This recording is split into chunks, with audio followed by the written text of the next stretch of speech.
पता नहीं किसने भेजा है। ये हैंडराइटिंग तो एक ही इंसान की हो सकती है।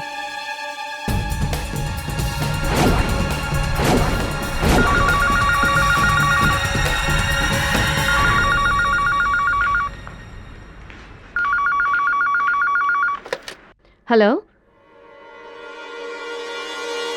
लिसन, मुझे धमकी देकर कुछ नहीं होगा, कुछ नहीं हो सकता, समझे? मेरा इरादा बिल्कुल पक्का है। और एक बात तो कान खोलकर सुन लो, पापा के बाद मुंशी जी ही सब कुछ है मेरे लिए। तुम लोग को तो मैं देख लूंगी, एक एक को जहन्नुम भेजूंगी, समझे?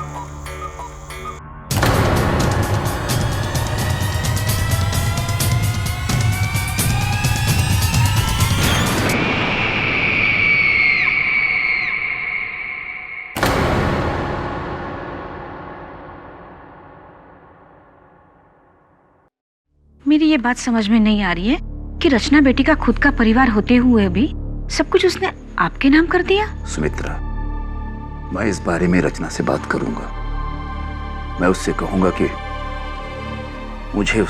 मुझे उसका एक पैसा भी नहीं चाहिए।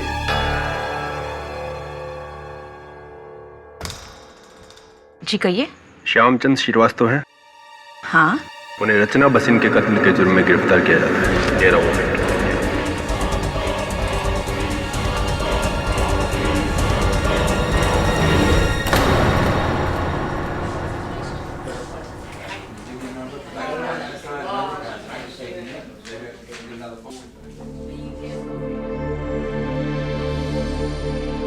मुंशी जी, इस वसीयत के अनुसार तो रचना के जाने के बाद सब कुछ आप ही को मिलेगा। जाहिर सी बात है कि पुलिस आप पर ही शक करेगी। लेकिन मैंने कभी रचना बिटिया से किसी चीज का कोई लालच नहीं किया, बल्कि मैं तो उससे मिलकर ये कहने वाला था कि मुझे उसकी जायदाद में से कुछ नहीं चाहिए। मुलाजिम से ज्यादा मैं उसका बाप था। और आप ही बताइए, भला एक बाप अपनी बेटी से कभी कुछ ले सकता है? बातों का कोई फायदा नहीं है मुंशी जी, क्योंकि अदालत जज्बात नहीं सबूत देखता है मुंशी जी। लेकिन मैंने रचना बिटिया का खून नहीं किया है। मानता हूं मुंशी जी, लेकिन अदालत में ये बात साबित कैसे करें?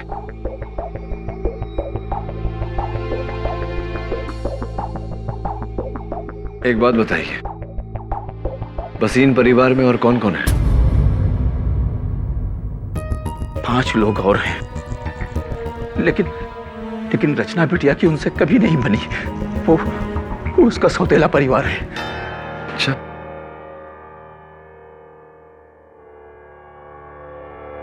हाँ वरुण,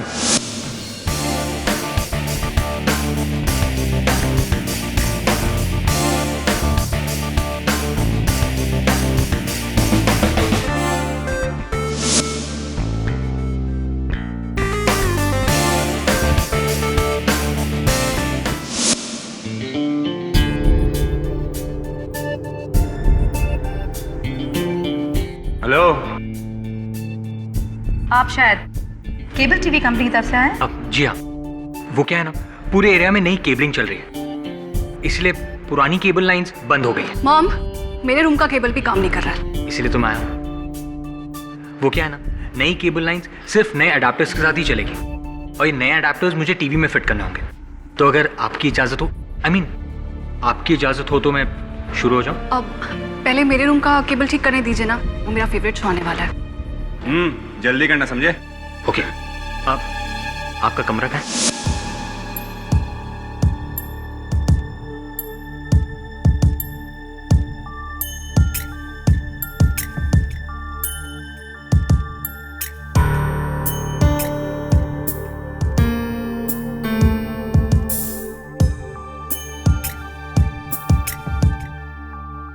सुजीत, तुम्हें अच्छी तरह से पता है ना कि रमनी को अपने कमरे की चीजों के साथ छेड़खानी पसंद नहीं है। Why don't you just keep it back? हाँ माँ, मैं जानता हूँ कि ये रमनिक मामा का ही कमरा है।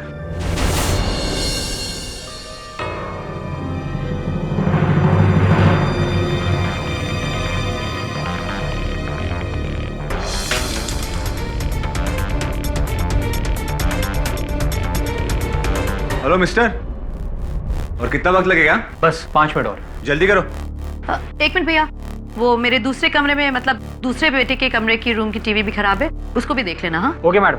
बट मॉम, रणवीर भैया तो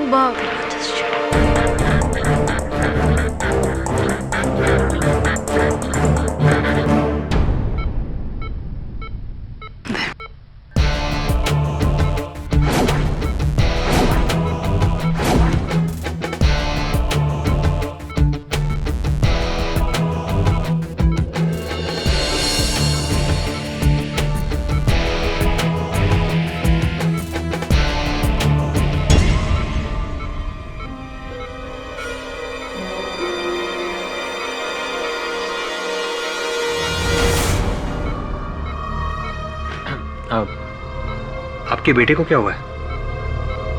तुम डॉक्टर हो? नहीं। तो फिर जो करने आए हो वो करो और जाओ यहाँ से। Oh sorry.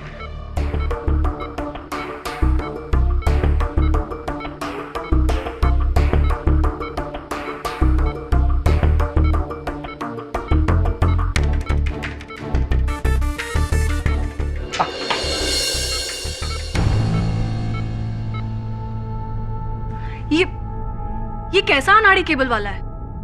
जाओ जाके वहां वॉशरूम में हाथ धो लो। Thank you.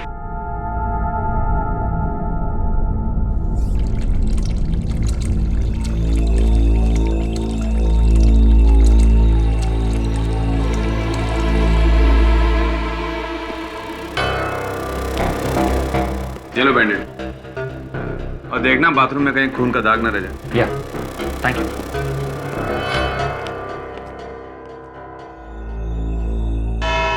अदालत की कार्रवाई शुरू की जाए। योर ऑनर, कहा जाता है कि हर बुरे काम की जड़ होती है पैसा या तो प्यार, और ये पैसे के लिए प्यार वाला केस है। सुपरफिक्स इंडस्ट्रीज के मालिक विक्रम भसीन की 2 पत्नियां थी।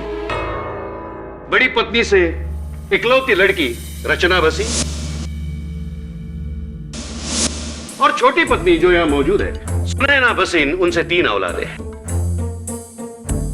यानी कि 2 परिवार।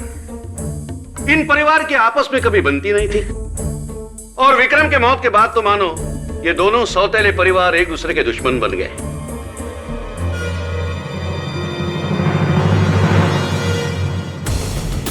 योर ऑनर, मरने से पहले विक्रम भसीन ने अपने 100 करोड़ की जायदाद अपने पहले पत्नी के नाम कर दी थी।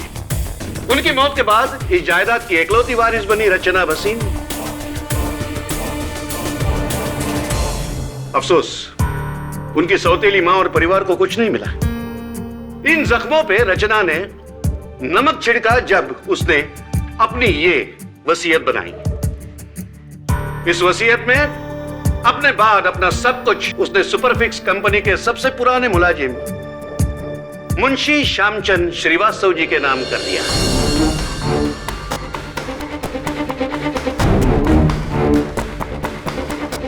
और यहां फिल्म में एंट्री होती है मेन विलन की, भोले वाले दिखने वाले मुंशी जी। मुंशी जी, आपकी उम्र क्या है? जी 10 साल। और रचना की कितनी थी? लगभग 28 साल के करीब। ओह, मतलब नेचुरल कॉजेस, यानी कि आम सूरतों में आप पहले ऊपर जाते है कि नहीं? सामने लटकी हुई 100 करोड़ की गाजर चखे बिना। दौलत का मजा तो जीते जी लिया जाता है, मरने के बाद नहीं। और आपने सोचा है कि रचना को अगर भरी जवानी में मार दूं तो सारा पैसा मेरा इंस्टेंट।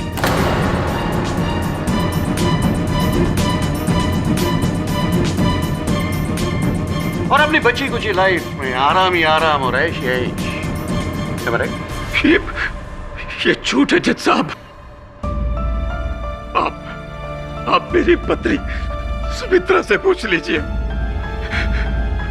मैं ये वसीयत रचना को लौटाना चाहता था जज साहब। अरे जब उसके पैसे लेना मुझे गंवारा नहीं था, मैं उसकी जान कैसे ले सकता हूँ जज साहब, कैसे? जज साहब, रचना मेरे लिए मेरी बेटी समान थी। मुंशी जी, बेटी होना और बेटी समान होना इसमें काफी फर्क है। इसलिए आपने इस बेटी को सामान की तरह लुढ़का दिया, सिर्फ उन करोड़ों के लिए। Am I right? Your honour, जिस तरह मेरे प्रिय मित्र एडवोकेट राणे ने इस वसीहत की कहानी पेश करी वो काबिले तारीफ है, लेकिन दुर्भाग्यवश सिर्फ आधी ही कहानी बताई है अदालत को। I wonder why। शायद बाकी की आधी कहानी आपने मेरे लिए छोड़ी है mister Rane. Thank you very much, so kind of you. आधी बात कौन सी? बाकी की आधी कहानी कुछ इस तरह है योर ऑनर। रचना भसीन ने अपने वसीहत में ये पूरी जायदाद मुंशी श्यामचंद श्रीवास्तव जी के नाम कर दी थी, लेकिन एक शर्त पर कि अगर किसी भी कारणवश मुंशी जी इस जायदाद को संभालने में असफल रहे तो ये पूरी जायदाद, ये सारे फंड, सारी कंपनीज मिस्टर विक्रम भसीन की दूसरी पत्नी मिसेस सुनैना भसीन के नाम कर दी जाएंगी।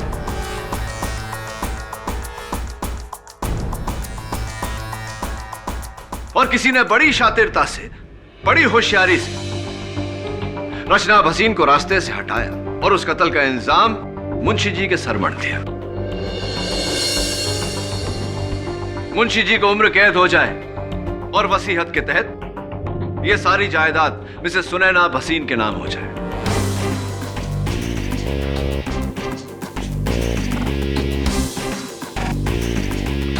इंटरेस्टिंगली योर ऑनर, रचना भसीन के कत्ल से 2 मिनट पहले उनको एक फोन आया था।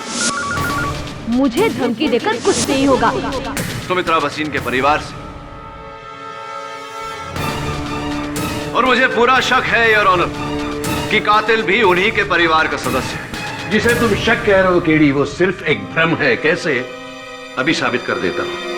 वो है योर ऑनर, रचना की मौत एक लेटर बॉम्ब फटने से हुई, जिसका ट्रिगर लेटर का फ्लैप खुलने से एक्टिवेट होता था।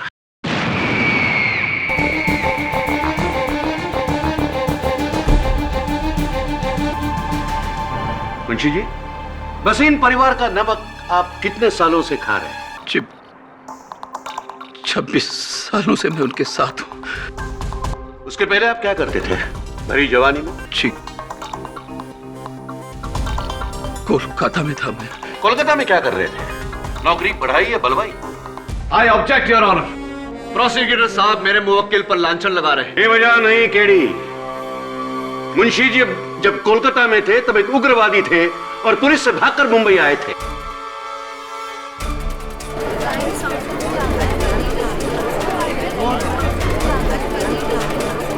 Order order. योर ऑनर, ये सही है, लेकिन वो मेरी पिछली जिंदगी थी और ये सब मैंने उसी वक्त छोड़ दिया था। मुंशी जी, जब आप उग्रवादी थे तब आपका एरिया ऑफ स्पेशलाइजेशन क्या था?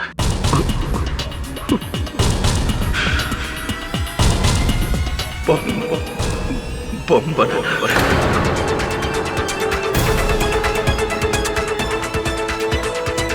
मतलब जो जवानी में सीखा बुढ़ापे में काम आ गया है? मिस्टर राणे, कोई सबूत है आपके पास कि मुंशी जी ने वो लेटर बॉम्ब बनाया था या ऐसे ही? वो लेटर बॉम्ब जहां से पोस्ट हुआ था वो पोस्ट ऑफिस मुंशी जी के बिल्कुल घर के बाहर है। इससे क्या साबित होता है? कुआं प्यासे के पास नहीं आता मिस्टर राणे, प्यासा कुएं के पास जाता है। आप भी जाकर उस लेटर बॉक्स का कभी भी इस्तेमाल कर सकते हैं, कोई मना नहीं है आपको। तो और एक सबूत पेश करता हूं केडी। सबूतों की कोई कमी नहीं है हमारे पास। मुंशी जी, इस लेटर पे बड़े सुंदर अक्षरों में जो पता लिखा हुआ है, क्या यह लिखावट आपकी है?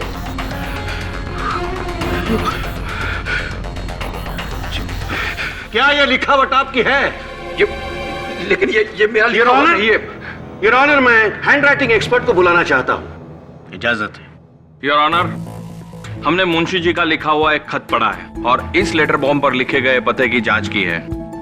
दोनों हैंड राइटिंग बराबर मैच करते हैं। ये लिखावट मुंशी जी की ही है।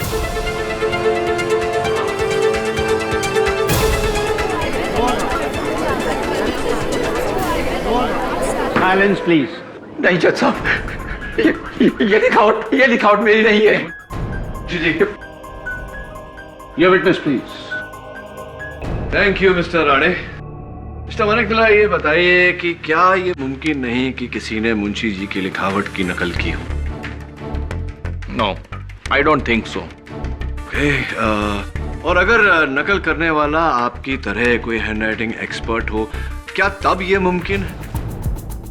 तो शायद हो सकता है, लेकिन 2 या 5%। 2 या 5% मेरे लिए काफी है। Thank you very much. Benefit of doubt. Your honour, मेरी अगली गवाह मिसेस सुनैना वसीन की सुपुत्री और रचना वसीन की सौतेली बहन मिस टीना वसीन, जो खुद एक हैंडराइटिंग एक्सपर्ट है। मिस टीना वसीन, ये बताइए कि हमने सुना है कि आपने हैंडराइटिंग और कैलीग्राफी का कोर्स किया है, क्या ये सही है? जी, मुझे बचपन से ही लिखने का बहुत शौक था। राइट। ये भी हमने सुना था कि बचपन से आप शौकिया लिखती हैं। कभी कभी अपने भाइयों के रिपोर्ट कार्ड्स पर अपने पेरेंट्स की जाली हस्ताक्षर किया करती थी। कभी कभी अपने पिताजी की लिखावट में मुंशी जी से पैसे मंगवा लेती थी आप। ये भी सही है?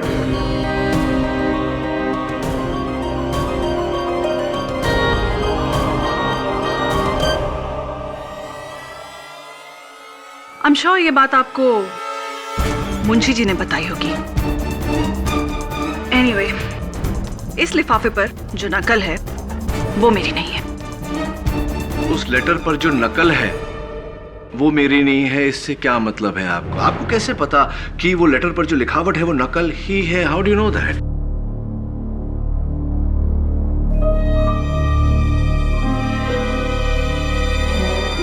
अब वो अभी आप ही ने थोड़ी देर पहले शायद। हाँ, थोड़ी देर पहले मैंने कहा था। 2 हफ्ते से टीना जी का हाथ टूटा हुआ है और टूटे हुए हाथ से किसी के हैंडराइटिंग की नकल तो क्या है, ओरिजिनल हैंडराइटिंग भी वो नहीं कर सकेगी। मिस्टर राणे, यही तो हम लोगों की प्रॉब्लम हो गई है आजकल कि हम ऊपर से जानकारी हासिल कर लेते, तह तक कोई जाता ही नहीं।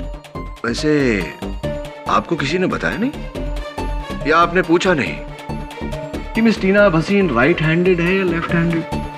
चलिए मैं बता देता हूं your honour, Tina Waseen left handed है, यानी कि लिखने के लिए ये अपने बाएं हाथ का इस्तेमाल करती हैं, दाएं का नहीं। Now if you don't mind mister Rane, thank you. रुकावट के लिए खेद है। तो आप मेडिसिन पढ़ रही हैं। दरअसल आपके प्रोफेसर ने बताया कि आप लेफ्ट हैंडेड हैं। तो क्या आप मेडिकल कॉलेज में लेटर बॉम्ब बनाना में सिखाते हैं आजकल? जी नहीं। जी नहीं टीना जी, तो क्यों आपके इंटरनेट सर्विस प्रोवाइडर से जो रिपोर्ट हमने हासिल की है आपकी वेब हिस्ट्री के साथ, उसमें क्यों ऐसा पाया गया कि 10 मई को आपने एक वेबसाइट से लेटर बॉम्ब बनाने की विधि डाउनलोड की? May I know why miss टीना वसीन?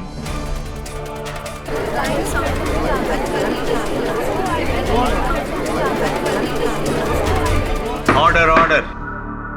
अब ये मैंने डाउनलोड नहीं किया। आपके कंप्यूटर से क्या डेट बताया आपने? 10 मई, 10 मई।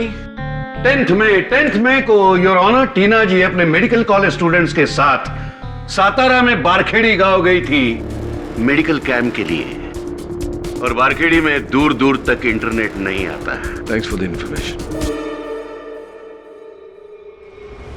10 मई को आप बारखेड़ी गांव गई थी। जी, and I hope that answers your question.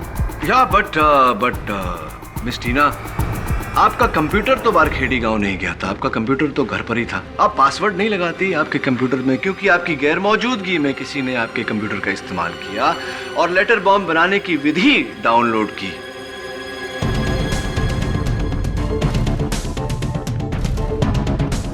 किससे पूछे? आपके भाई साहब से पूछे, सुजीत भाई साहब से। मिस्टर सुजीत भसीन, अदालत को बताइए कि आप क्या करते हैं, व्यवसाय क्या है आपका? जी मैं अपने रमनिक मामा के साथ उनके फैक्ट्री में काम करता हूँ। आप अपने रमनिक मामा के साथ उनके फैक्ट्री में काम करते हैं। अदालत को यह भी बता दीजिए कि क्या बनाते हैं आप उनकी फैक्ट्री में? जी इंडस्ट्रियल ग्लू, गोंद जो मशीनों में काम आती है वो। इंडस्ट्रियल ग्लू योर ऑनर, गोंद जो मशीनों में इस्तेमाल होता है। मिस्टर भसीन, क्या ये वही ग्लू है, वही गोंद है? जी सर। ये वही गोंद है योर ऑनर, इंडस्ट्रियल ग्लू, और इसके ट्रेसेस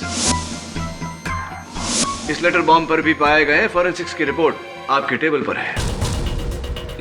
लेकिन ये यहाँ कैसे आया? यही तो हम भी सोच रहे हैं मिस्टर भसीन कि ये कहां से आया। Sticky situation.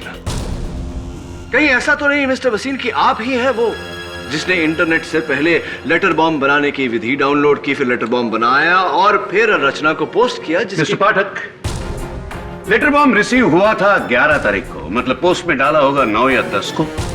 तो लेकिन 9, 10 और 11 सुजीत अपने दोस्त की शादी के लिए बंगलोर गया हुआ था योर ऑनर। शादी के ये फोटोग्राफ्स और लेटर बॉम्ब 9 और 10 को अगर पोस्ट में डाला है मुंबई के गिरगाम पोस्ट ऑफिस में, तो इसने नहीं डाला होगा क्योंकि ये 9, 10 और 11 I get the point mister Rane, ये बेंगलोर में थे। Correct. I get the point. जाहिर सी बात है योर ऑनर कि ये लेटर इन्होंने पोस्ट नहीं किया, लेकिन मेरा सवाल अब भी यहां खड़ा है कि इनकी फैक्ट्री का ग्लू इस लेटर पर कैसे आया। इनके पास तो जवाब नहीं, लेकिन मुझे पूरा यकीन है कि इनके रमनिक मामा कटघरे में आकर हमको चिपकाएंगे, बताएंगे। सर, एक तो मुझे ये नहीं समझ में आ रहा है कि लिफाफे के ऊपर ग्लू कौन और क्यों लगाएगा, और दूसरी बात, मेरे अलावा लगभग और 50 फैक्ट्रीज हैं जो इस तरह का इंडस्ट्रियल ग्लू बनाती हैं। आप उन्हें क्यों नहीं पकड़ते? पकड़ता उन्हें मैं मिस्टर खन्ना, जरूर पकड़ता अगर जायदाद के वारिस वो होते, लेकिन जायदाद के वारिस तो आपकी बहन है। अरे तो आप मेरी बहन को पकड़िए ना।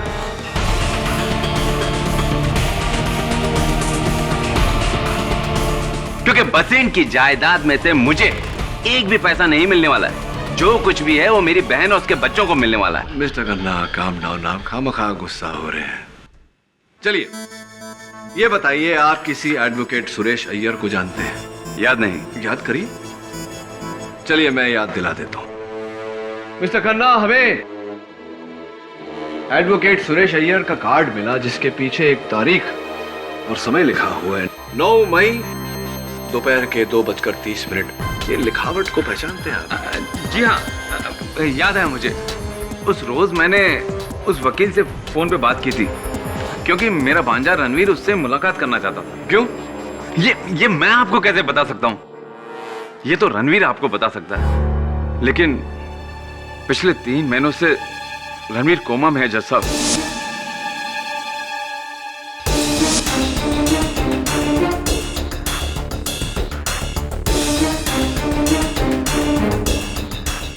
अदालत को बताइए कि रणवीर जी कोमा में क्यों है।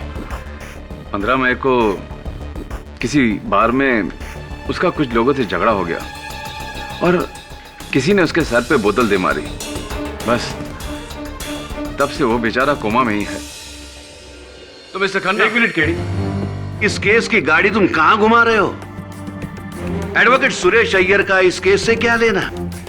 आपकी जानकारी के लिए आपको बता दूं कि एडवोकेट सुरेश अय्यर एक क्रिमिनल लॉयर है। जानते ही होंगे कि क्रिमिनल लॉयर की जरूरत तभी पड़ती है जब कोई क्रिमिनल केस होता है। और मैं मिस्टर खन्ना से जानना चाहूंगा कि 3 महीने पहले ऐसा कौन सा क्रिमिनल केस था या कोई क्रिमिनल कॉन्स्पिरेसी? अरे ये मैं आपको कैसे बता सकता हूँ? आप मेरी बहन से पूछिए ना। चलिए उन्हीं से पूछते हैं। जी नहीं, 3 महीने पहले रचना के खिलाफ हम सिविल केस लड़ रहे थे, क्रिमिनल केस नहीं। ओके, तो फिर क्यों मिसेस भसीन आपके बेटे रणवीर को एक क्रिमिनल लॉयर से मिलने की आवश्यकता पड़ी? कहीं ऐसा तो नहीं कि 3 महीने बाद की कहानी वो सोच रहा हो कि कोई क्रिमिनल केस लड़ना हो, फॉर एग्जाम्पल मर्डर केस? देखिए, मुझे कुछ पता नहीं है। अगर मुझे पता होता तो मैं जरूर बताती। एक और बात मिसेस भसीन, एडवोकेट सुरेश अय्यर ही क्यों? क्योंकि वैसे मेरे सहकर्मी हैं, उनके बारे में मुझे ऐसा नहीं कहना चाहिए, वो भी अदालत में, लेकिन 100 में से 95 केसेस वो हार चुके हैं, और जो 5 जीते थे वो जाने दीजिए, उसकी बात बाद में करेंगे। वो ही क्यों, जबकि आप लोग किसी भी अच्छे लॉयर को हायर कर सकते थे। सुरेश अय्यर ही क्यों? कहीं ऐसा तो नहीं कि रणवीर साहब जानबूझकर कोई क्रिमिनल केस हारना चाहते थे? मैंने कहा ना आपसे कि मुझे कुछ पता नहीं है। क्या साबित करना चाहते हो केडी? साबित करना चाहते हो कि वो लेटर बॉम्ब परिवार में से ही किसी ने भेजा था? जी। देखो, अगर 9 और 10 तारीख को अगर वो लेटर बॉम्ब पोस्ट हुआ है तो उस दौरान सुजीत बंगलोर में था, टीना सातारा में थी और सुनैना अपने भाई रमणीक के साथ शिरडी में। शिरडी में वो साई पैलेस होटल में ठहरी थी, जिसका ये बिल है जैसा। अब शहर में बचा कौन? रणवीर भसीन तो कोमा में था। अब केडी पाठक कहेंगे कि कोमा से उठकर रणवीर ने ही वो लेटर बॉम्ब पोस्ट किया है? हो सकता है?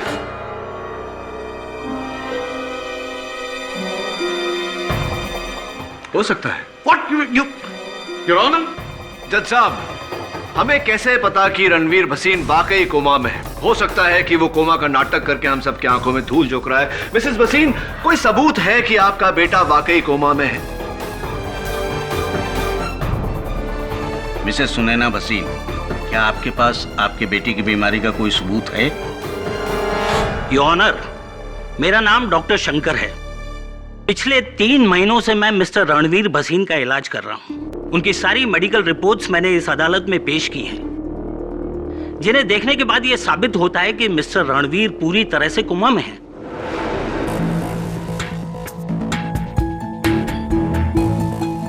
और वैसे भी 9 से 11 अगस्त तक मैं अपने नर्सिंग स्टाफ के साथ मिस्टर रणवीर के साथ था।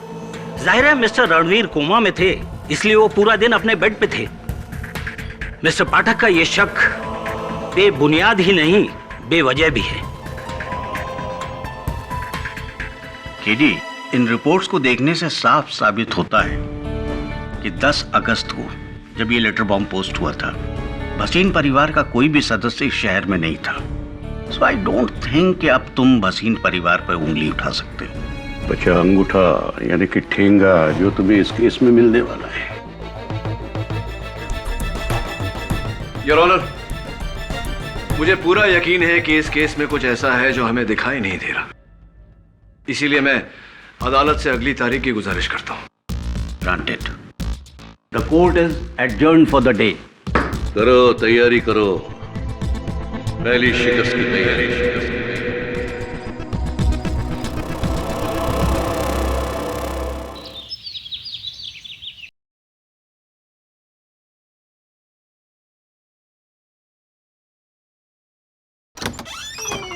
Hi, Bunty. Hi, sir. Hi. Take a look at these papers. Sure.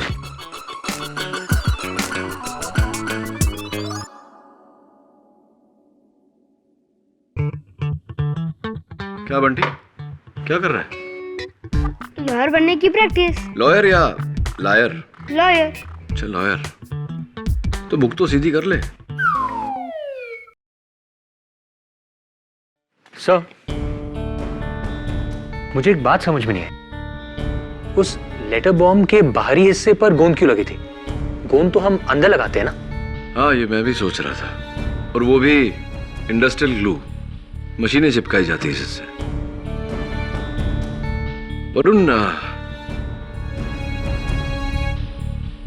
Varun, इस केस से जुड़े कई सवाल हैं जिनके जवाब हमारे पास नहीं।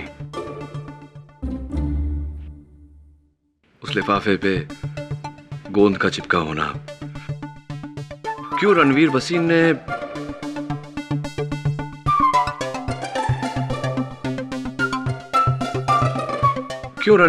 ने एक ऐसा लॉयर किया जो यकीनन केस हारता।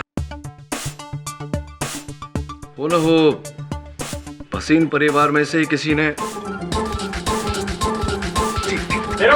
अबे रुक रुक। कुछ भी करता है ये बच्चा। What is this? क्लियर। पर इतनी देर तक छत पर कैसे चिपकी थी? सर, छत से याद आया, रणवीर के बाथरूम की सीलिंग पर भी अजीब सी तस्वीरें लगी हुई। बाथरूम की सीलिंग पे? बाथरूम के सीलिंग पर कोई फोटो क्यों लगाए हुए? सो वही समझ में नहीं आ रहा है। यही बात तो मुझे अजीब लग रही है। तू एक काम कर वरुण, जरा जाके देख के रणवीर भसीन वाकई कोमा में है या कोई और खेल है इसके पीछे। कौन चेक। Right sir.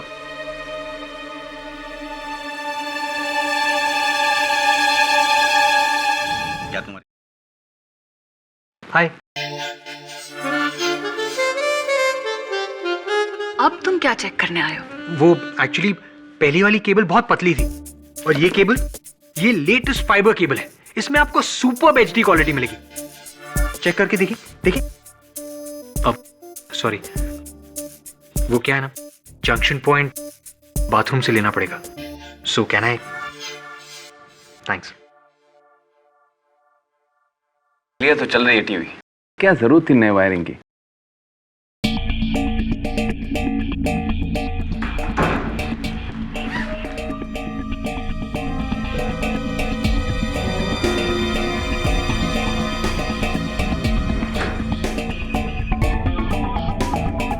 अब जंक्शन पॉइंट कहीं और से लेना होगा।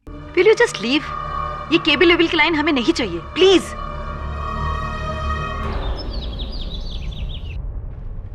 ये देखिए सर, ये तो वही इंडस्ट्रियल ग्लू है ना जो उस लेटर पे था।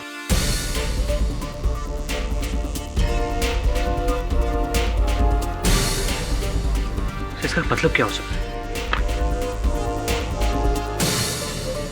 आई डोंट नो वरुण, लेकिन कुछ तो मतलब होगा। फोटो फ्रेम इंडस्ट्रियल ग्लू से बाथरूम की सीलिंग पर चिपकाया।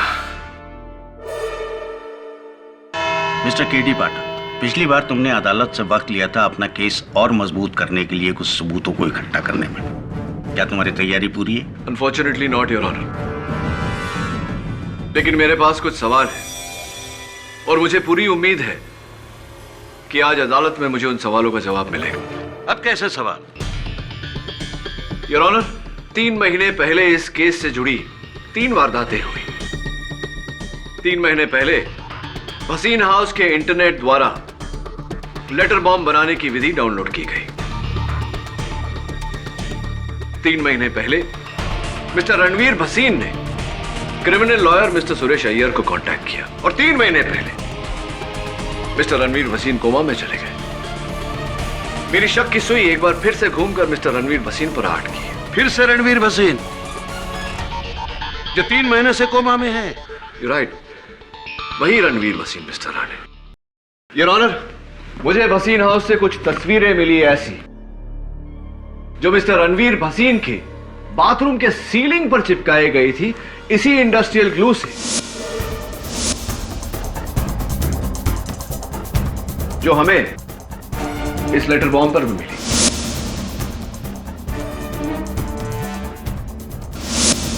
जरा सोचिए योर ऑनर, क्यों कोई अपनी बाथरूम की सीलिंग पर ऐसी तस्वीरें चिपकाएगा? मैं चाहता हूं कि उनकी माताजी मिस सुनैना भसीन आकर मुझे इस सवाल का जवाब दे। इजाजत। मिसेस भसीन, अक्सर फोटो फ्रेम्स दीवारों पर टांगे जाते हैं। अदालत आपसे जानना चाहती है कि क्यों आपके बेटे रणवीर भसीन ने वही फोटो फ्रेम्स अपने बाथरूम की सीलिंग पर लगाए थे। अजीब बात नहीं है? ये हैरत की बात आपके लिए होगी वकील साहब, लेकिन मेरे लिए नहीं। मेरा बेटा हमेशा से ही ऐसा है, जैसे अपने पैर में अलग अलग रंग के जूते पहनना, सडनली एकदम से अपने कमरे का डिजाइन चेंज कर देना, रंग बदल देना। वो दुनिया से निराला है।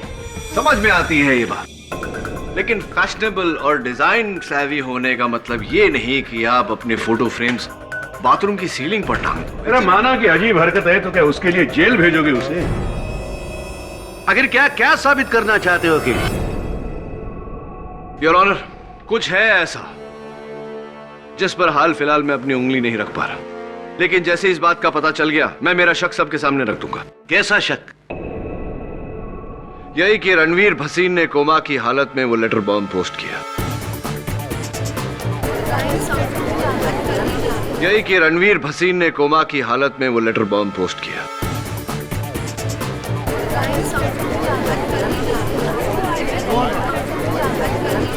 Silence, silence in the court. KD, तुम्हें पता भी है तुम क्या कह रहे हो? कोमाटोस पेशेंट जो मुश्किल से अपनी पलकें तक नहीं झपका सकता, वो बिस्तर से उठकर ये लेटर बॉम्ब पोस्ट करेगा? योर ऑनर, दिमाग खराब हो गया है इस केडी पाठक का। जब जिंदों पर उंगली नहीं उठा सका तो मुर्दों को निशाना बना रहा है। राणे,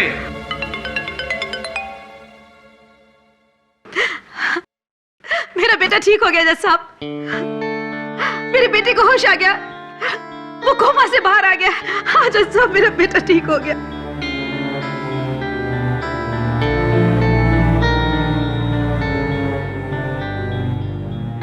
योर ऑनर, इससे अच्छी खबर तो हो ही नहीं सकती। हमें तुरंत मिस्टर भसीन का बयान लेना चाहिए। इनफैक्ट मैं अदालत से इजाजत चाहता हूं कि मुझे उनका बयान लेने का मौका दिया जाए। तो क्या आप जाकर उसके जुर्म कबूलने को कहोगे और हाँ कहेगा? Absolutely mister Rane. Yes KD, Ranveer Bhasin ने अगर इनकार कर दिया तो फिर तुम्हारे पास कोई रास्ता नहीं बचता। और वैसे भी तुम्हारा ये शक मेरी समझ से बाहर है। जब ये लेटर्स पोस्ट हुए थे उस वक्त रणवीर भसीन कोमा में था। तुम कैसे साबित करोगे कि वो खूनी है?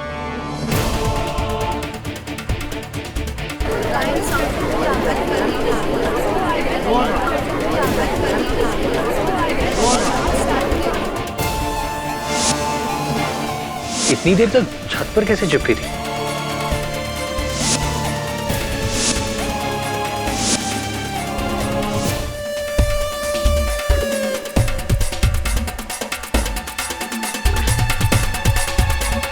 योर ऑनर, मैं अदालत में वेइंग स्केल मंगवाने की इजाजत चाहता हूं। Weighing scale? लो, अभी नहीं, इंसाफ का तराजू चाहिए। लाकर दे दो इन्हें। Permission granted. Your honour, Bhasin house के इंटरनेट द्वारा डाउनलोड की गई लेटर बॉम्ब बनाने की विधि के अनुसार मैंने ये पैकेट बनाया है। चिंता मत करिए योर ऑनर, फटेगा नहीं।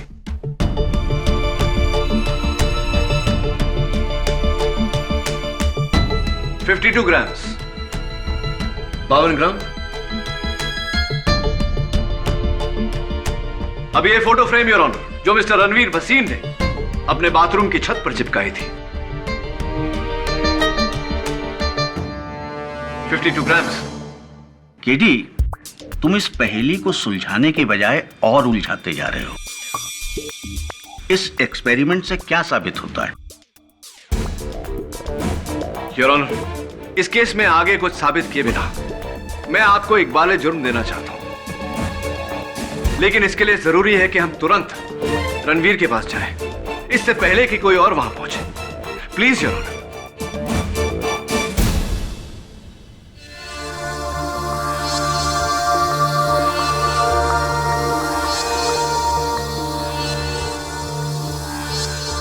डॉक्टर,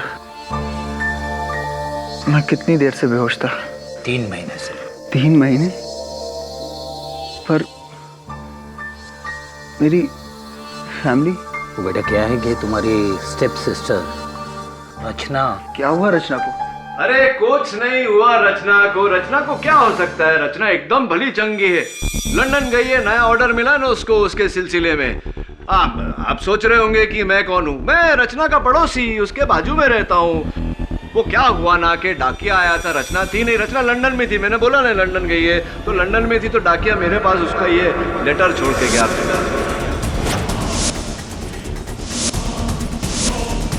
फिर मुझे खुशखबर मिली कि आपको होश आ गया, इसलिए मैंने सोचा आपके पास आ जाता हूँ, हाल भी पूछ लेता हूँ और बता भी देता हूँ कि लेटर आया था, और पढ़ के सुना भी देता हूँ कि क्या लेटर आया। अरे क्या कर रहे हैं आप? बम है उसमें, फट जाएगा। डॉक्टर प्लीज बोलो नहीं उसे। मिस्टर रणवीर भसीन, इस लेटर में बम नहीं, सच था जो बाहर आ गया। योर ऑनर, आइए। ये हमारे जज साहब हैं रणवीर। जरा इन्हें बताइए कि जब 3 महीने आप कोमा में थे, आपको कैसे पता कि उस लेटर में बॉम्ब था? तो इसका मतलब ये कोमा में नहीं था? नहीं मिस्टर राणे, मजे की बात तो यही है कि मिस्टर रणवीर भसीन कोमा में थे। योर ऑनर, रणवीर ने अपनी सौतेली बहन रचना को मारने का प्लान बहुत पहले ही बना लिया था। 3 महीने पहले इन्होंने इंटरनेट द्वारा लेटर बॉम्ब बनाने की विधि डाउनलोड की, लेटर बॉम्ब बनवाया, उसके ऊपर हैंडराइटिंग एक्सपर्ट से मुंशी जी की लिखावट में रचना का पता लिखवाया और फिर इनके घर के सामने के पोस्ट बॉक्स का ताला तोड़ा।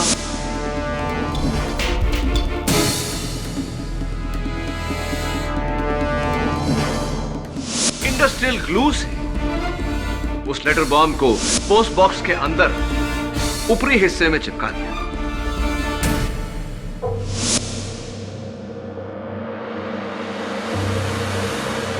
ये जानते थे कि 3 महीने तक वो लेटर बॉम्ब वहीं चिपका रहेगा, क्योंकि ये ट्रायल रन कर चुके थे उसी वजन के फोटो फ्रेम्स अपनी बाथरूम की सीलिंग पर चिपकाकर।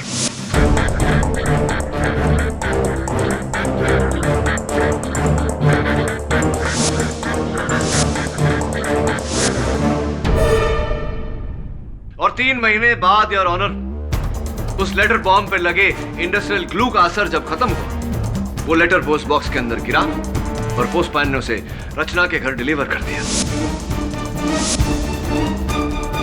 एक मिनट केडी, तुम्हारा मतलब है रणवीर ने वो लेटर बॉम्ब अगस्त में नहीं मई महीने में पोस्ट बॉक्स में डाला?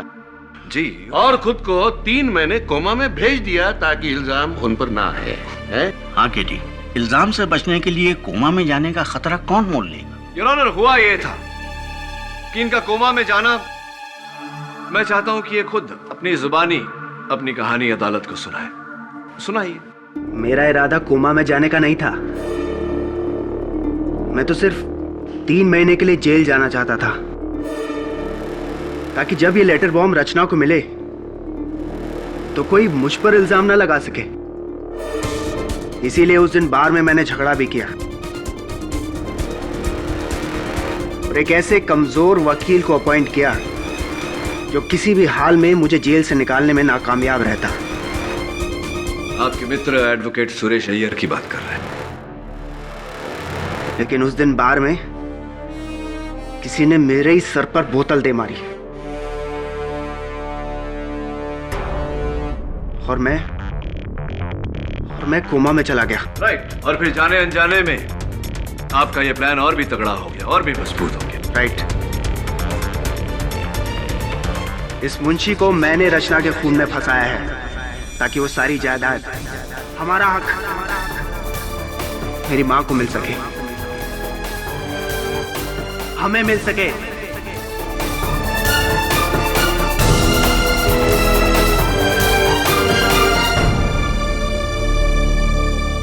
ये अदालत रणवीर भसीन को रचना भसीन के कत्ल के जुर्म में हिरासत में लेने का हुक्म देती है।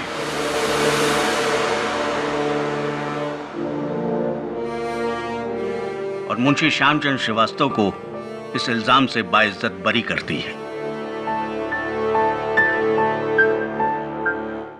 The case is closed. अरे मिस्टर राणे, एक बात तो आपसे कहना भूल ही गया। वो हाल ही में महाराष्ट्र टूरिज्म ने मुझे एक ब्रोशर भेजा था। कोल्हापुर के पास में एक बहुत सुंदर सी जगह है। मैं तो कहता हूँ मिस्टर राणे के बदले की भावना छोड़िए और रिटायर होने की सोचिए। Thanks for the advice. Not sure. पक्का ना? Very sure. Okay okay. Munshi ji, बहुत बहुत बधाई हो। बेटे, तुम्हारा बहुत बहुत शुक्रिया। कैसी बातें कर रहे हैं? नीचे करिए। हाँ बेटा, तुम जैसी औलाद हर माँ बाप को मिले। तुम्हारे पिता को तो बहुत गर्व होगा। जहां तक मुझे याद है, उन्हें सिर्फ खुद पर गर्व है। कई वर्ष हो गए हम संपर्क में नहीं।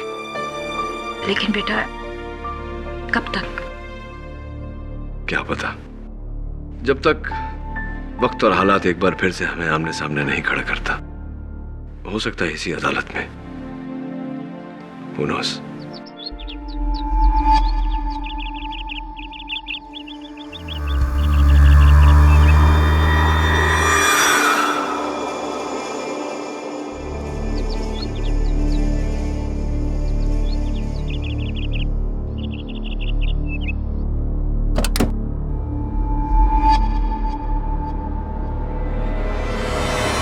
संजय बस, अब तुम मेरी बर्दाश्त की हद से बाहर निकल चुके हो। मैं तुम्हारी अय्याशियों से तंग आ चुकी हूँ।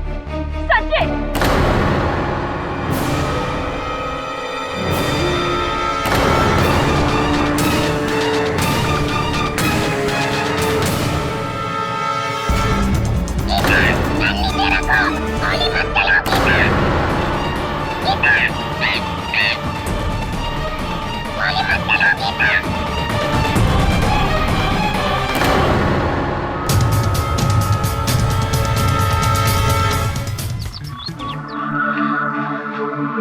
मिस्टर केडी पाठक। जी कहिए, बैठे। मैं मिसेस उषा मधोक, ये मेरी बेटी गीता। बहुत जल्द इस पर अपने सौतेले पिता के कत्ल का इल्जाम लगने वाला है।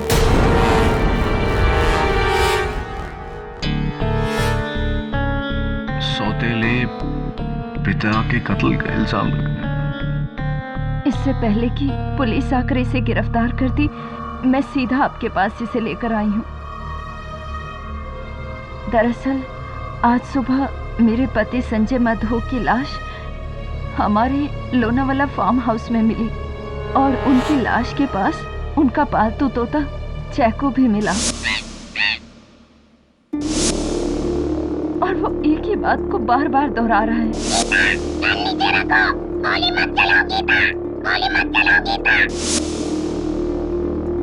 केडी सर, मैंने मिस्टर मधोक को नहीं मारा है। एक मिनट। एक तोता कह रहा है कि इन्होंने कत्ल किया है, इसलिए आप? जी हाँ।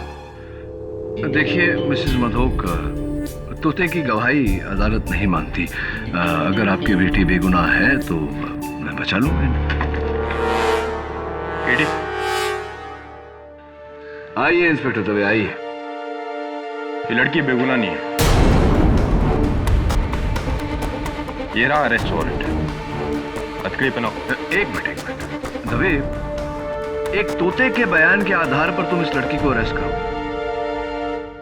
कीड़ी तोते के अलावा बाकी सबूत भी इसके खिलाफ है। Really?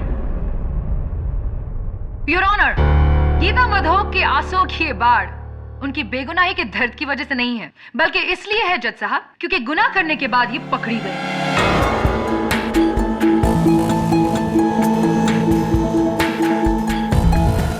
मिस्टर संजय मधोक एक बिजनेस टाइकून थे जिन्होंने 2 तलाकों के बाद की अपनी तीसरी शादी मिस उषा मिश्रा से, जो कि वहां बैठी हैं। अब वो खुद एक डिवोर्सी हैं जिनकी पहली शादी से उनकी एक बेटी है, मिस गीता मिश्रा। मिस्टर संजय मधोक और मिस उषा मिश्रा की शादी को पूरे 2 साल हो चुके हैं, लेकिन आज भी गीता अपने आप को गीता मिश्रा कहती है, गीता मधोक नहीं।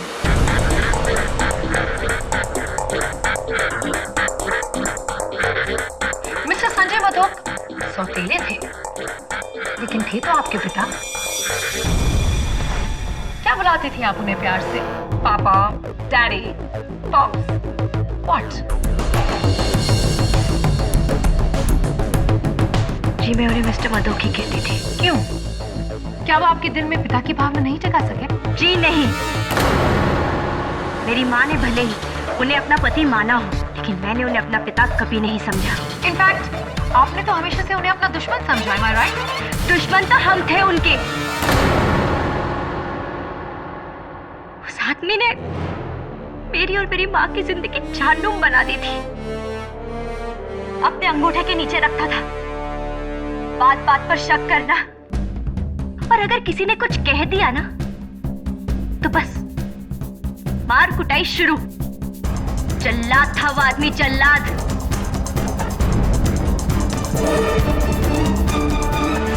बाप होने का कौन सा फर्ज निभाया उसने? क्या ये सच है कि एक हफ्ते पहले आपके बर्थडे पार्टी के दिन आप दोनों के बीच बड़ा सा तमाशा हुआ था?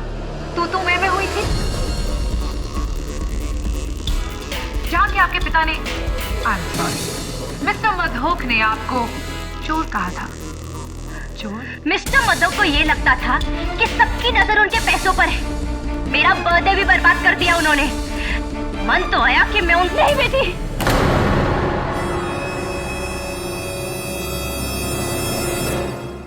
नहीं मिसेस मधोक, इस तारों से सुलगते ज्वालामुखी को आप कब तक शांत रख सकती हैं? एक ना एक दिन तो इसे फटना ही था, और जिस दिन वो फटा उस दिन निकली एक गोली जो सीधा मिस्टर मधोक के सीने को चीरकर बुझाने चली मिस गीता के इंतकाम के प्यास को। क्या बात है मिस केसवानी, क्या बात है, मजा आ गया। आपकी बातों को सुनकर ऐसा लगा कि आप किसी रहस्यमय फिल्म की पटकथा लिख रही हैं। आई एम सीरियस केडी, इस लड़की ने मिस्टर मधोक का कत्ल किया है। लोनावला में उनके फार्म हाउस जाकर उन पर गोली चलाई है। Cold blooded murder. या राइट, तो इस कोल्ड ब्लडेड मर्डर का कोई सबूत है आपके पास? कोई गवाह? आई मीन उस तोते के अलावा? हाँ, इस केस में एक तोता भी है मिस केसवानी। जी योर ऑनर, तोता भी है।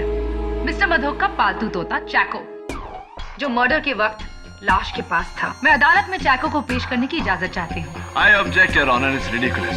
Unfortunately or fortunately, ये तोता इस केस का इकलौता गवाह है। Your Honor, एक तोते की गवाही is not admissible in a court of law. इकलौता गवाह है, Your Honor. I still object, Your Honor. इजाजत। Thank you, Your Honor. जब से मिस्टर मधोक का खून हुआ है, तब से ये तोता बस एक ही बात दोहरा रहा है, जो है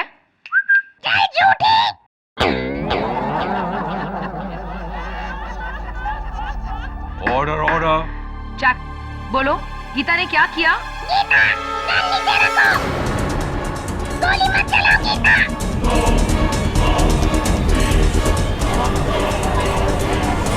ऑर्डर ऑर्डर। सर मैंने कुछ नहीं किया है। मैंने मिस्टर मधोक को नहीं मारा है। तो क्या ये तोता झूठ बोल रहा है? तो क्या तोते ने सच बोलने की कसम खाई है? Order order. योर ऑनर, तोता तोता होता है, उससे जो रटवाओगे वो बोलेगा। तोते के बड़बड़ाने से थोड़ी कोई केस बन सकता है, थोड़ी कोई गवाही मानी जा सकती है। कम ऑन केडी, मैं एक तोते को इस केस में गवाह नहीं बनाने वाला, लेकिन ये जो कह रहा है इसे हम नजरअंदाज भी नहीं कर सकते, इसलिए बस हम इसके स्टेटमेंट को रिकॉर्ड करके जाने देंगे उसे। तोते का स्टेटमेंट लेंगे आप?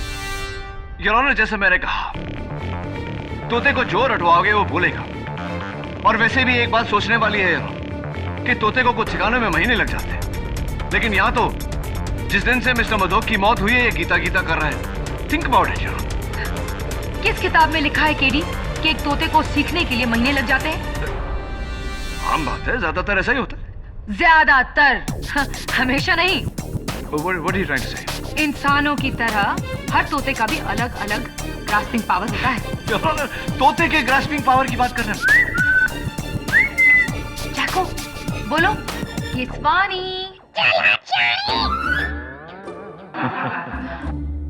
Order order. Chaco, bad boy, बोलो, केसवानी। चैको, बोलो, केसवानी। मिस केसवानी, शायद इसकी ग्रास्पिंग पावर इतनी मजबूत नहीं है।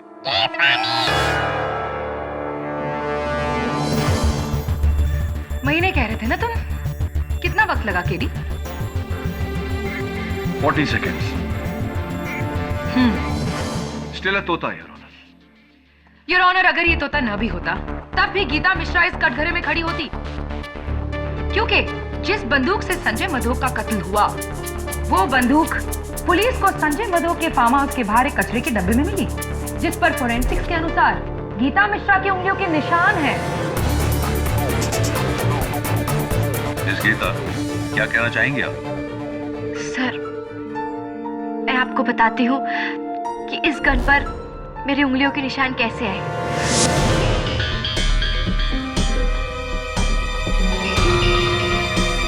उस दिन मैं मिस्टर मधोक से मिलने सुबह फार्म हाउस गई थी, लेकिन डोरबेल बजाने के बावजूद उन्होंने दरवाजा नहीं खोला। मुझे लगा शायद वो सो रहे हैं, इसलिए वहां से जाने लगी कि अचानक एक गमले में मैंने इस गन को देखा।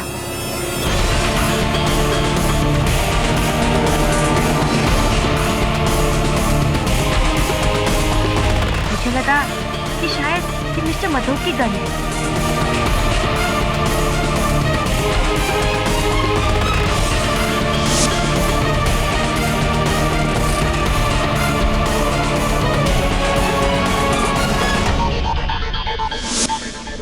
अगर ऐसा था तो तुमने वो गन कचरे में क्यों फेंकी गीता? कुछ दिन पहले एक लड़ाई के दौरान मिस्टर मधोक ने मेरी माँ को गोली मारने की धमकी दी थी, इसलिए गुस्से में आकर मैंने वो गन फेंक दी। पर मुझे नहीं पता था कि इसी गन से उनकी हत्या हुई है। By the way Geeta, mister Madhok जिन्हें तुम्ही ने कुछ ही देर पहले जल्लाद कहा था, इतनी सुबह सुबह तुम उन्हें क्यों मिलने गई थी?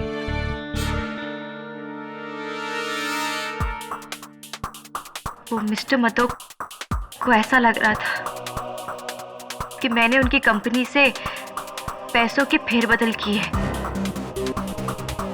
और वो पुलिस को बुलाने वाले थे। उनकी इसी गलतफहमी को दूर करने में वहां पर गई थी। कितने पैसों की फेरबदल गीता? वो कुछ 8 करोड़ की।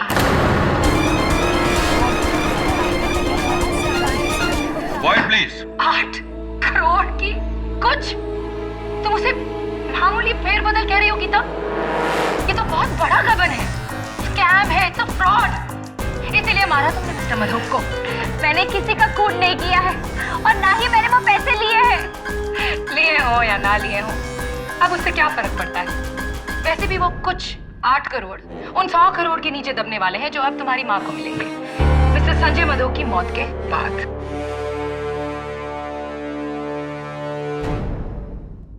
डिफेंस।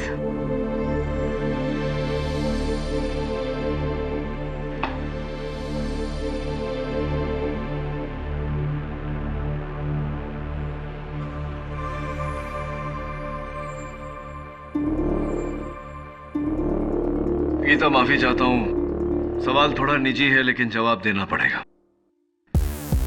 आपकी कमर कितनी है? मेरा मतलब है आप किस साइज का जीन्स पहनती हैं? 26। 26। और कुर्ता? Small size. क्या ये कपड़े आपके हैं? जरा बताइए। नहीं, ये कपड़े मेरे नहीं हैं। कभी आपने इन कपड़ों को पहले देखा? जी मैंने नहीं देखे। योर ऑनर, ये कपड़े मिस्टर संजय मधोक के फार्म हाउस के बेडरूम की अलमारी से पाए गए हैं। ये गीता के नहीं है क्योंकि ये इनकी साइज से बड़े हैं। ये मिसेस उषा मधोक के नहीं है क्योंकि ये उनकी साइज से छोटे हैं। यानी कि किसी तीसरी औरत के। योर ऑनर, ये कपड़े मिस्टर संजय मधोक की पड़ोसन मिस बालाकृष्णन की है, जिन्हें मैं कटघरे में बुलाने की इजाजत चाहता हूं।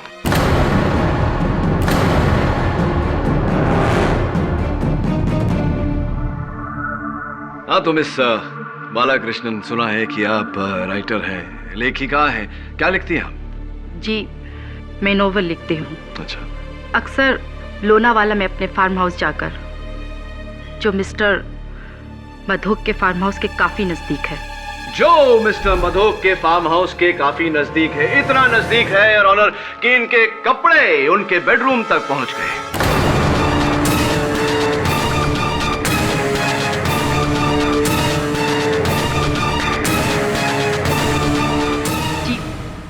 ये कपड़े मेरे नहीं हैं। ये कपड़े आपके नहीं हैं?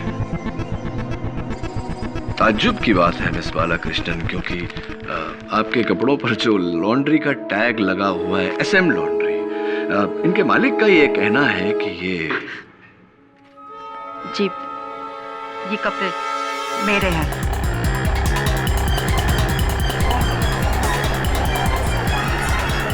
Order order. सच बोलना अच्छी आदत होती है।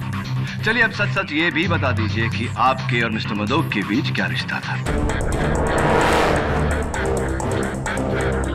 संजय और मैं गहरे दोस्त थे? जी नहीं।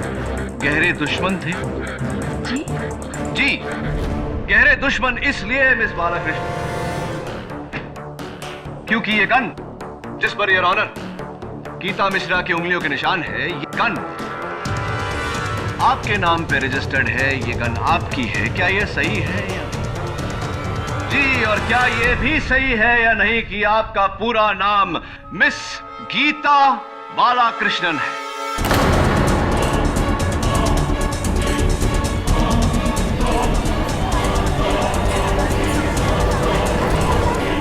Order order. जी, मेरा नाम भी गीता है, पर मैंने तोते को नहीं, मैंने संजय मधोक को नहीं मारा। गन नीचे रखो गीता, गोली मत चलाओ गीता।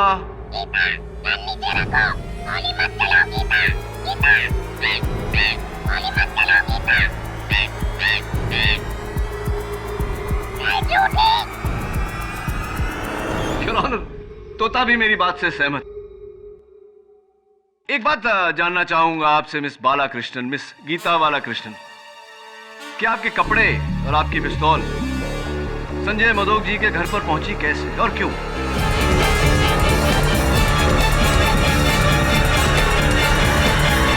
जी, संजय और मेरे बीच अफेयर चल रहा था, इसलिए।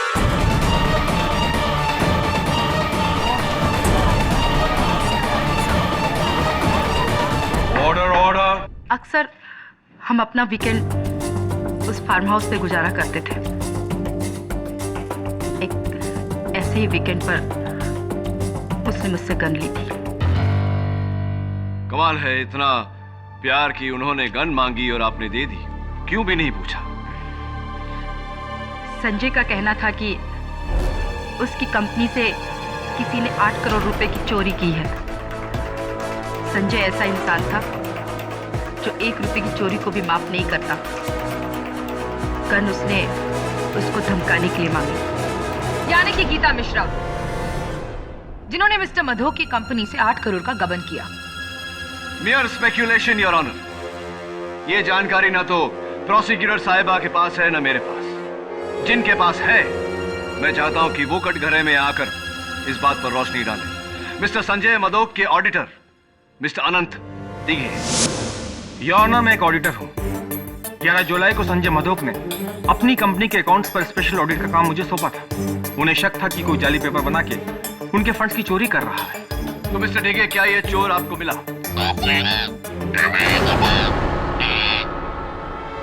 सॉरी, मैं पूछ रहा था कि क्या ये चोर आपको मिला? जी, 1.5 महीने की कोशिश के बाद वो 8 करोड़ का गबन करने वाला हमें मिल ही गया। गीता मिश्रा? जी नहीं, मिस्टर ब्रिज कोटियाल।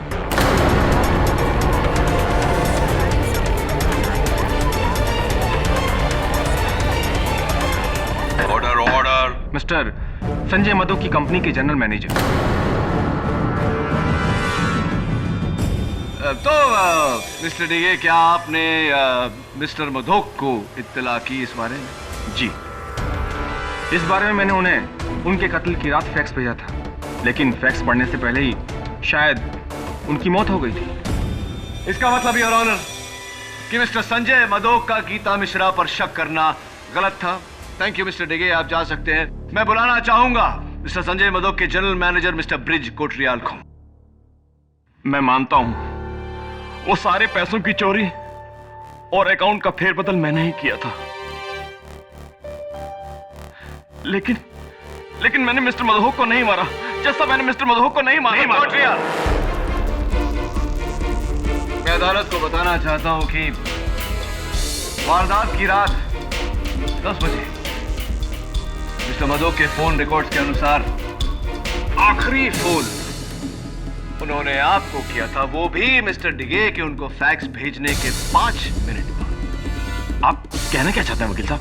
मैं ये कहना चाहता हूँ मिस्टर कोटरिया कि मिस्टर डिगे ने मिस्टर मधोक को फैक्स भेजा, जिसे पढ़कर मिस्टर मधोक ने आपको फोन किया। आपको लगा कि आपका केस खत्म हो गया और आपके गबन की बात आम हो जाए उससे पहले आप। नहीं वकील साहब, उन्होंने किसी दूसरी वजह से फोन किया था। अरे वो तो मंडे का मीटिंग कैंसिल करवाना चाहते थे और उस फैक्स के बारे में उन्होंने कोई जिक्र नहीं किया क्योंकि उन्होंने वो फैक्स पढ़ा ही नहीं था। और एक बात, मिस्टर कोटरियल का पहला नाम ब्रिज है, गीता नहीं। मिस्टर कोटरियल सच कह रहे हैं या झूठ, वो अभी पता चल जाएगा। क्योंकि योर ऑनर, उस रात 10 बजे मिस्टर मधोक अपने फार्म हाउस में अकेले नहीं थे। उनके साथ थे उनके पड़ोसी कर्नल रंजीत थापर। मैं और संजय बहुत पुराने दोस्त थे। इनफैक्ट 2 साल पहले वो फार्म हाउस संजय को मैंने ही बेचा था। उस रात हमेशा की तरह मैं और संजय साथ ही में बैठे थे, गप्पे लड़ा रहे थे कि यार थापर, तू तो आर्मी वाला है ना, कोई अच्छी सी सिक्योरिटी बता, मुझे बॉडीगार्ड चाहिए। क्यों, तुझे कौन धमका रहा है? अरे वो मेरी सौतेली बेटी गीता। यकीन नहीं होता, उसी लड़की ने मेरी कंपनी के अकाउंट से 8 करोड़ का घपला किया है। 8 crore, can you believe it? और उसे पता है कि ये बात मैं जानता हूं। बस एक बार सबूत हाथ लग जाए, उस लड़की को अंदर करवा दूंगा। तो तुझे डर है कि इससे पहले कि तू कुछ करे वो तेरी जान ले लेगी? कोई शक नहीं।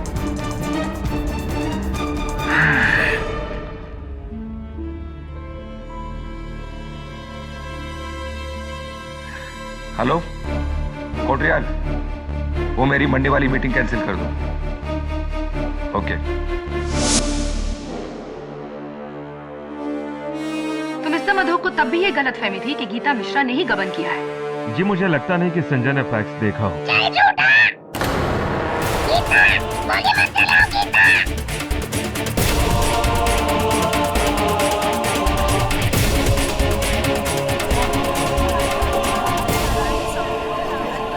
Order order.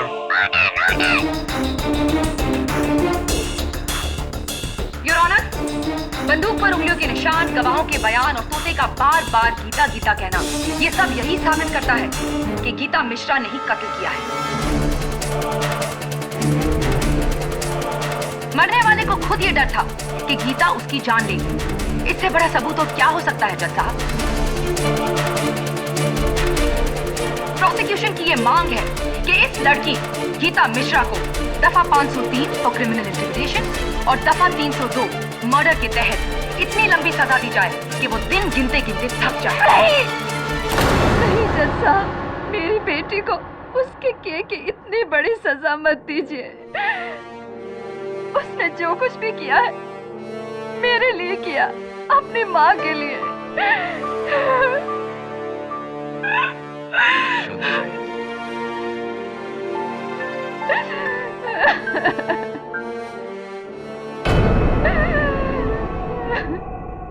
मिसेस मधोक, क्या आपको सचमुच ऐसा लगता है कि गीता ने वो कत्ल किया है? नहीं, लेकिन जिस तरह से हालात थे मुझे लगा शायद मेरी बेटी ने। देखिए मिसेस मधोक, आपने अदालत में जो किया, भरी अदालत में जज के सामने, कुल मिला के आपने केस प्रोसिक्यूशन को जितवा दिया, अपनी बेटी को सजा सुना दी आपने। आई एम सॉरी, लेकिन मैं डर गई थी। इस तरह की भाषा कौन कौन सिखाता है? पता नहीं, मैंने तो इसे कभी अपने पास नहीं रखा है, लेकिन ये गीता से काफी घुला मिला हुआ है।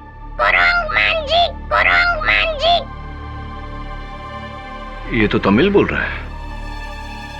तमिल में बंदर को कुरंग कहते हैं और मुंजी मतलब फेस, यानी कि बंदर जैसा मुंह। मिसेस मधोक, आपके घर में कोई है जो तमिल बोलता है, आप या गीता या कोई और? जी नहीं। अच्छा, फिर इसने तमिल बोलना कहाँ से सीखा?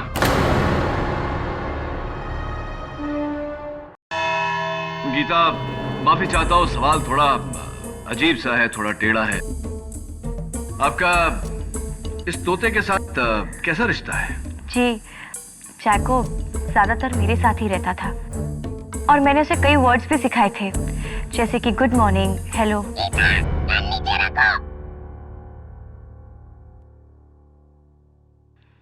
और कुछ गीता? जब मैं अपनी उंगली उसके सामने रखती थी तो बड़ी अच्छी तरीके से वो उस पर आकर बैठ जाता था। यानी कि आप और चैको के बीच इतनी दोस्ती थी कि वो आकर आपकी उंगली पर बैठ जाता था। योर ऑनर, मैं चाहता हूं कि इन्हें मौका दिया जाए कि ये वहां जाकर अपनी बात का प्रदर्शन कर सके। इजाजत है।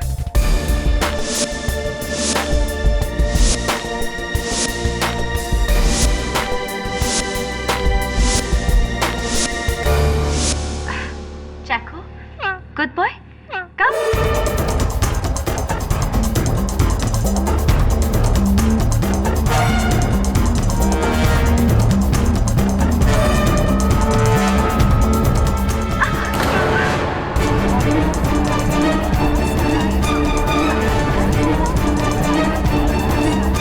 Order order. इसने ऐसा कभी नहीं किया।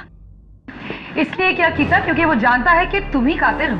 बिल्कुल गलत सोच है आपकी प्रोसिक्यूटर साहब। Allow me to explain. Geeta, आप आइए। योर ऑनर, इस तोते ने जो किया it's not surprising at all, क्योंकि ये चैको है ही नहीं।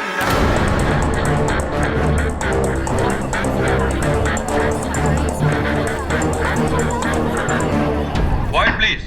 What? हाँ, ये चैको है ही नहीं। चैको की तरह दिखने वाला कोई दूसरा तोता है। योर ऑनर, जरा सोचिए, कुछ ही दिनों में इस तोते का शब्दकोश ही नहीं, व्यवहार भी बदल गया। जिसे ये सिखाया गया है, गीता गन नीचे रखो,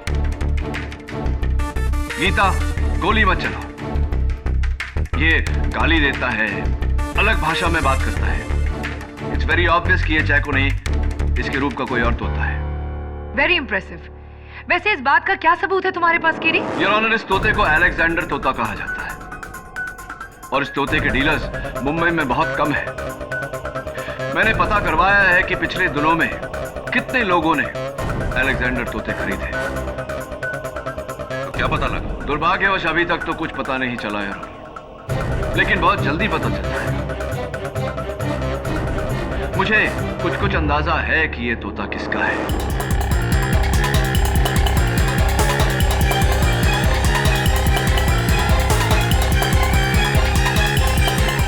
ये तोता मेरा नहीं है, इसे मैंने नहीं खरीदा। गीता जी, ये तोता उस दिन मेरे दफ्तर में तमिल में गालियां दे रहा था और इस केस से जुड़े सारे लोगों में से सिर्फ एक आप ही है जिसको तमिल आती है। अगर ये तोता आपका नहीं है तो इसे तमिल किसने सिखाया होगा? और गीता कृष्णन ने तोते को ये भी सिखा दिया, गन नीचे रखो गीता, गोली मत चलाओ गीता, ताकि आगे चलकर तोता उसे ही अदालत में फंसा सके। कहो केडी, क्या केसवानी की बात का जवाब है तुम्हारे पास? नहीं यार, बट इनफैक्ट मैं मिस केसवानी की बात से पूरी तरह सहमत हूं।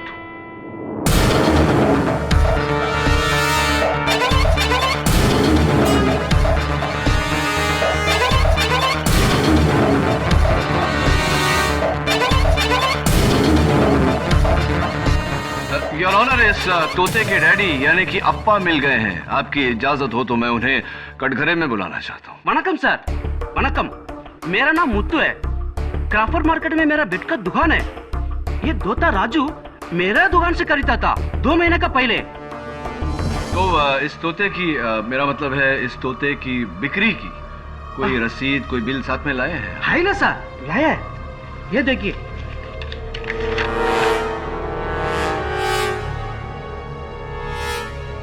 14 जून को आपने ये अलेक्जेंडर पैरेट बेचा मिस्टर ब्रिज कोटरियाल को, योर ऑनर।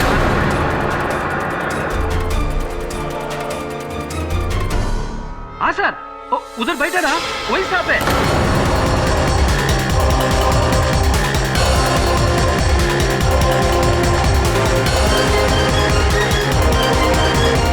उसने तोता खरीदा। हाँ सर, उसको एक दूसरे तोते का एग्जैक्ट कॉपी चाहिए था।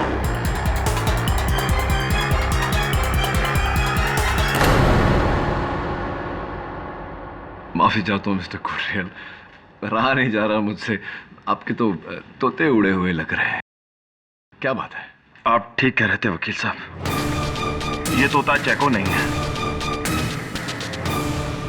असली चैको सही सलामत मेरे दोस्त के घर पर है।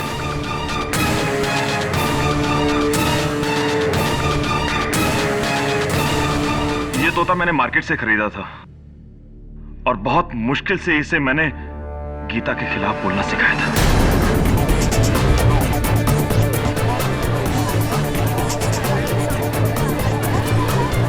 Order order. राइट। और ऐसा आपने क्यों किया ये भी अदालत को बता दीजिए। जैसे कि आप सब लोग जानते हैं कि मैंने मिस्टर मधोक की कंपनी से 8 करोड़ का गबन किया था, इसलिए इससे पहले कि मिस्टर मधोक मुझे पकड़ते मैंने उन्हें जान से मारने का प्लान बनाया।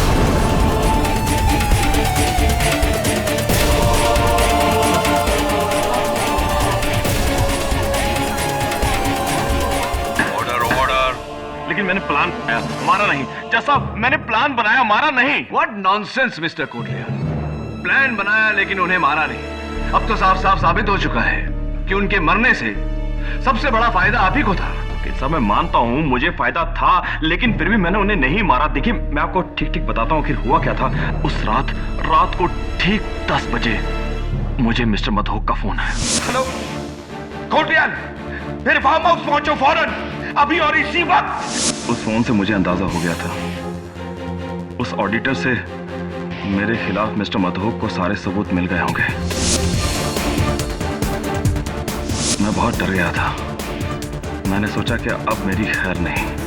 मैंने अपनी रिवॉल्वर उठाई और मैंने उस तोते को साथ लिया और मैं मिस्टर मधोक के फार्म हाउस पर पहुंच गया। और जब मैं वहां पर पहुंचा तो मैंने देखा कि फार्म हाउस का दरवाजा खुला हुआ है। Mister Madhok, mister Madhok. और अंदर सोफे पर मिस्टर मधोक की लाश। मैंने करीब से देखा तो पता चला कि उन्हें किसी ने गोली से मारा था।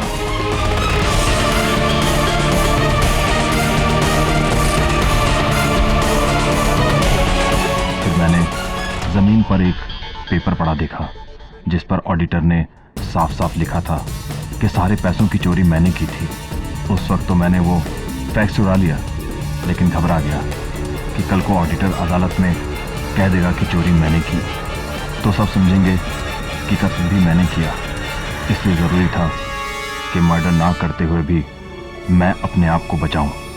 इसलिए मैंने तोते बदले ताकि मुझ पर इल्ज़ाम आने से पहले गीता पर जाता और जैको को लेकर मैं वहां से भाग गया। माय गॉड, इतना बड़ा धोखा और अब तक हम इस बेचारी मासूम लड़की को दोषी ठहरा रहे थे, जबकि सारी साजिश तुमने की थी। मैं मानता हूँ सब कुछ मैंने किया, लेकिन मैंने खून नहीं किया। Shut up! तुम्ही ने मारा है मिस्टर मधोक को, और अब जब पकड़े गए हो तो बात बदल रहे हो। तुम एक बार हमें धोखा दे सकते हो, बार बार नहीं। योर ऑनर, इस आदमी को दफा 406, दफा 302 और दफा 503। एक मिनट, ये क्या कर रही हैं? क्या हुआ केडी?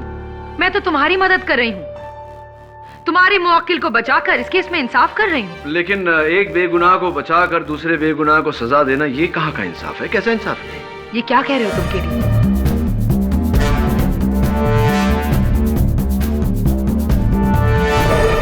केडी, तुम्हें लगता है कि मिस्टर कोटरियाल सच बोल रहे हैं? मुझे लगता नहीं योर ऑनर, पूरा यकीन है कि मिस्टर कोटरियाल सच बोल रहे हैं।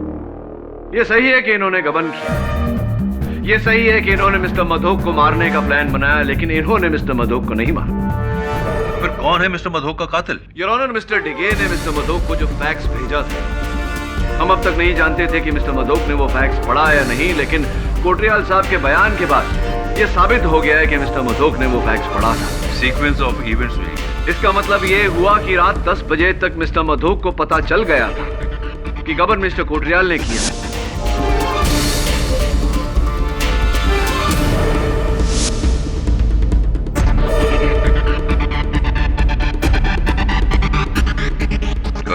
लेकिन कर्नल थापर ने अदालत में यह बयान दिया था कि मिस्टर मधोक ने उनसे कहा कि उन्हें यकीन है कि गबन गीता ने किया है, और उन्हें सिर्फ सबूत का इंतजार है, उसके बाद गीता गई जेल।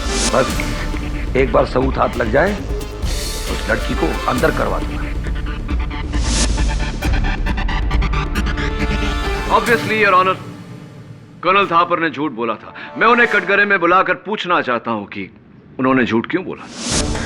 हाँ तो कर्नल थापर, उस दिन अदालत में ये गीता के खिलाफ मन घड़न कहानी आपने बनाई, क्यों झूठ बोला था? झूठी गवाही मेरी नहीं है, संजय मधोक की है। आप उसी से पूछिए गीता को लेकर उसने मुझसे क्यों झूठ बोला। I like it. बड़े शातिर हैं आप जानते हैं कि संजय मधोक की लाश उठकर अदालत में आने वाली तो है नहीं गवाही देने, इसलिए आप ये सारा कुछ उस पर डाल रहे हैं। बेनिफिट ऑफ डाउट देकर अगर मैं आपकी बात मान भी लूं, तब भी कर्नल साहब मेरे मन में एक सवाल रह जाता है। उस दिन जब मिस्टर कोटरियाल ने अदालत में झूठी गवाही दी थी, आपने उस झूठ का साथ दिया था, आपने भी झूठी गवाही दी थी। क्यों ऐसा? उन्होंने किसी दूसरी वजह से फोन किया था। अरे वो तो मंडे का मीटिंग कैंसिल करवाना चाहते थे और उस फैक्स के बारे में उन्होंने कोई जिक्र नहीं किया। जी मुझे नहीं लगता कि संजय ने उस फैक्स को देखा था।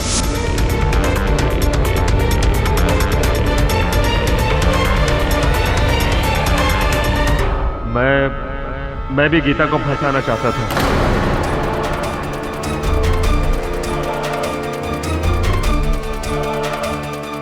आप भी गीता को फंसाना चाहते थे? कर्नल साहब, मिस्टर कोटरियाल गीता को फंसाना चाहते थे, ये बात तो समझ में आई, लेकिन आप क्यों फंसाना चाहते थे? कहीं ऐसा तो नहीं कि संजय मधोक का कत्ल गीता के सर पर डाल के आप खुद बचना चाहते थे? Am I right? Or am I right? I think I'm right. आप एक एक्स आर्मी ऑफिसर हैं। ऐसा करके आप हमारे संविधान के खिलाफ जा रहे हैं, विरुद्ध जा रहे हैं। वैसे भी आपकी ये खामोशी आपके काम नहीं आने वाली। अदालत में खामोशी के दो ही कारण होते हैं, या तो आपको छिपा रहे हैं या संजय मधोक का कत्ल आपने किया है।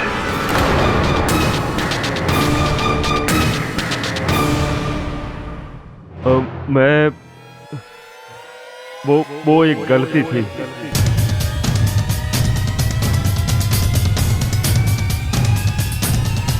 वो एक गलती थी। कर्नल साहब, गलती का समाधान गलती मान लेने से होता है, सच को छिपाकर नहीं। अदालत को बताइए कि सच क्या है।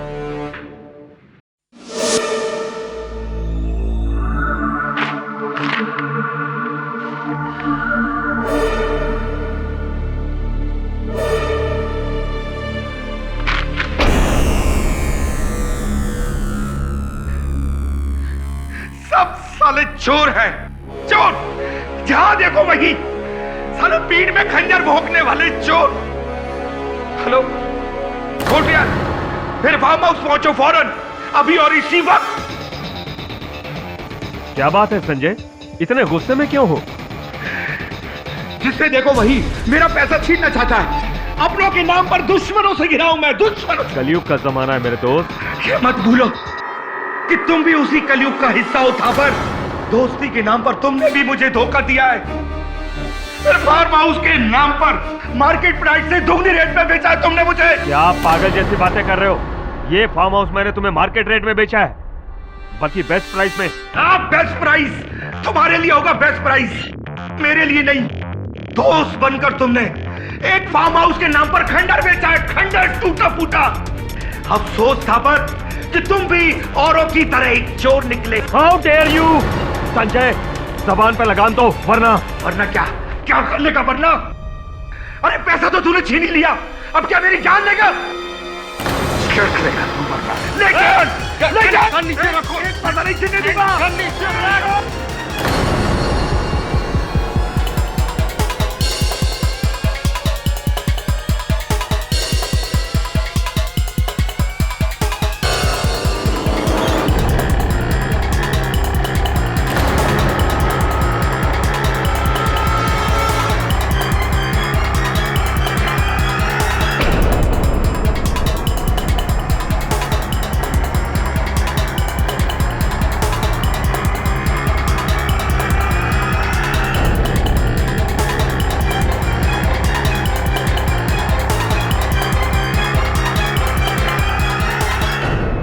एक इज्जतदार आर्मी ऑफिसर के ऊपर चोरी का इल्जाम?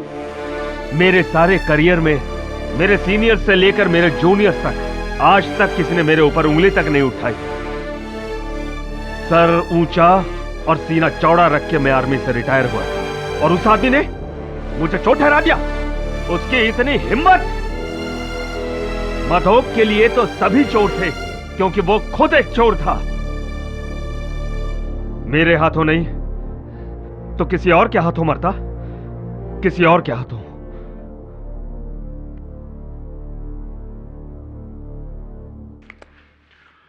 ये अदालत संजय मधोक की हत्या के लिए कर्नल थापर को दोषी पाते हुए उन्हें गिरफ्तार करने का हुक्म देती है और मिस्टर ब्रिज को ट्रायल पर धोखाधड़ी, गबन और सबूतों को बदलने के लिए कार्रवाई करने का हुक्म देती है। मिस गीता मिश्रा को इस केस में बेकसूर पाते हुए उन्हें बाइज्जत बरी करती है। The case is closed. Congratulations, Katie. Till Well next time. deserved. बेटी, आजादी बहुत बहुत मुबारक हो। Thank you KD. एक माँ होकर मेरा अपनी बेटी पर से विश्वास उठ गया था, लेकिन तुमने अपना विश्वास नहीं छोड़ा। केडी पाठक का सत्य पे से विश्वास कैसे उठ सकता है?